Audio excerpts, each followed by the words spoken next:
ಎಲ್ಲರಿಗೂ ನಮಸ್ಕಾರ. ಕರಾವಳಿ ಸ್ವಾದಕ್ಕೆ ಸ್ವಾಗತ. ಇವತ್ತಿನ ವಿಡಿಯೋದಲ್ಲಿ ರಾಮನವಮಿ ಹಬ್ಬದ ವಿಶೇಷ ಕರ್ಬೂಜ ಹಣ್ಣಿನ ಪಾನಕ ಹೇಗೆ ಮಾಡೋದು ಅಂತ ತೋರಿಸ್ಕೊಡ್ತಾ ಇದ್ದೀನಿ. ಬನ್ನಿ ಮಾಡುವ ವಿಧಾನ ನೋಡೋಣ.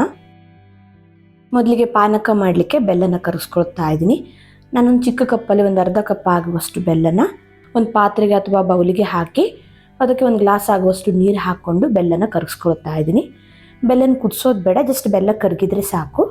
ನೋಡಿ, ಈ ರೀತಿ ಬೆಲ್ಲ ಚೆನ್ನಾಗಿ ಕರಗಿದ ಮೇಲೆ ಪಕ್ಕಕ್ಕೆ ಎತ್ತಿಟ್ಕೊಳ್ತಾ ಇದ್ದೀನಿ. ಇದನ್ನು ಆಮೇಲೆ ಸೇರಿಸ್ಲಿಕ್ಕಿದೆ.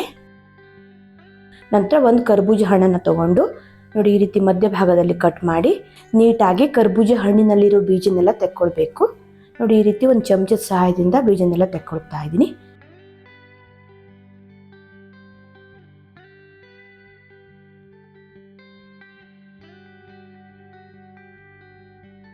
ಬೀಜನೆಲ್ಲ ತೆಕ್ಕೊಂಡಾದ್ಮೇಲೆ ಕರ್ಬೂಜ ಹಣ್ಣನ್ನು ಕಟ್ ಮಾಡ್ಕೊಳ್ಬೇಕು.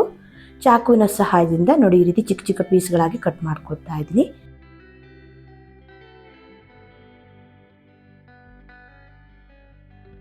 ಕರ್ಬೂಜ ಹಣ್ಣನ್ನು ರುಬ್ಲಿಕ್ಕಿರೋದ್ರಿಂದ ನೀಟಾಗಿ ಸಿಪ್ಪೆನ ಬಿಡಿಸ್ಕೊಳ್ಬೇಕು. ಸಿಪ್ಪೆನೆಲ್ಲ ಹಾಕಬಾರ್ದು. ನೋಡಿ, ನಾನಿಲ್ಲಿ ಒಂದು ಕರ್ಬೂಜ ಹಣ್ಣನ್ನು ಈ ರೀತಿ ಕಟ್ ಮಾಡಿ ಇಟ್ಕೊಂಡಿದ್ದೀನಿ. ಇನ್ನು ಸ್ವಲ್ಪ ಕರ್ಬೂಜ ಹಣ್ಣನ್ನು ನೋಡಿ ಈ ರೀತಿ ಚಿಕ್ಕದಾಗಿ ಕಟ್ ಮಾಡಿ ಇಟ್ಕೊಂಡಿದ್ದೀನಿ. ಇದನ್ನು ಕೊನೆಗೆ ಸೇರಿಸ್ಲಿಕ್ಕಿದೆ. ನಂತರ ಇದನ್ನು ಮಿಕ್ಸಿ ಜಾರಿಗೆ ಹಾಕಿ ರುಬ್ಕೊಂಡ್ರೆ ಆಯಿತು. ರುಬ್ಲಿಕ್ಕೆ ನಾನಿಲ್ಲಿ ನೀರು ಹಾಕೊಳ್ತಾ ಇಲ್ಲ. ಕರ್ಬೂಜ ಹಣ್ಣಿನಲ್ಲಿ ನೀರಿನ ಅಂಶ ಜಾಸ್ತಿ ಇರೋದ್ರಿಂದ ನೀರೇನು ಹಾಕಬೇಕಂತಿಲ್ಲ. ಬೇಕಿದ್ದರೆ ಸ್ವಲ್ಪ ನೀರು ಹಾಕಿ ರುಬ್ಕೊಳ್ಬಹುದು. ನೋಡಿ, ಈ ರೀತಿ ನುಣ್ಣಗೆ ಪೇಸ್ಟ್ ಮಾಡಿಕೊಂಡು ಮಿಕ್ಸಿಂಗ್ ಬೌಲ್ಗೆ ಹಾಕ್ಕೊಳ್ತಾ ಇದ್ದೀನಿ.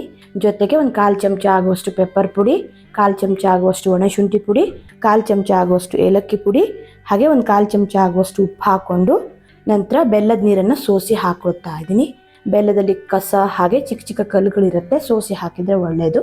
ಹಾಗೆ ಚಿಕ್ಕದಾಗಿ ಕಟ್ ಮಾಡಿಟ್ಟಿರೋ ಕರ್ಬೂಜ ಹಣ್ಣು, ಒಂದು ಅರ್ಧ ನಿಂಬೆ ಹಣ್ಣಿನ ರಸನ ಹಾಕ್ಕೊಳ್ತಾ ಇದ್ದೀನಿ. 1 ಚಮಚ ಆಗುವಷ್ಟು ನಿಂಬೆ ರಸ ಹಾಕ್ಕೊಂಡ್ರೆ ಸಾಕು. ಇದಿಷ್ಟನ್ನು ಹಾಕಿ ಚೆನ್ನಾಗಿ ಮಿಕ್ಸ್ ಮಾಡಿಕೊಂಡು ನೀರು ಬೇಕಿದ್ರೆ ಸ್ವಲ್ಪ ಸೇರಿಸಿ ತೆಳು ಮಾಡಿಕೊಂಡ್ರೆ ಕರ್ಬೂಜ ಹಣ್ಣಿನ ಪಾನಕ ರೆಡಿ ಆಗುತ್ತೆ. ತುಂಬಾ ಚೆನ್ನಾಗಿರುತ್ತೆ. ಒಂದ್ಸಲ ಈ ರೀತಿ ಟ್ರೈ ಮಾಡಿ ನೋಡಿ. ವಿಶೇಷವಾಗಿ ಇದನ್ನು ರಾಮನವಮಿ ಹಬ್ಬಕ್ಕೆ ಮಾಡ್ತೀವಿ.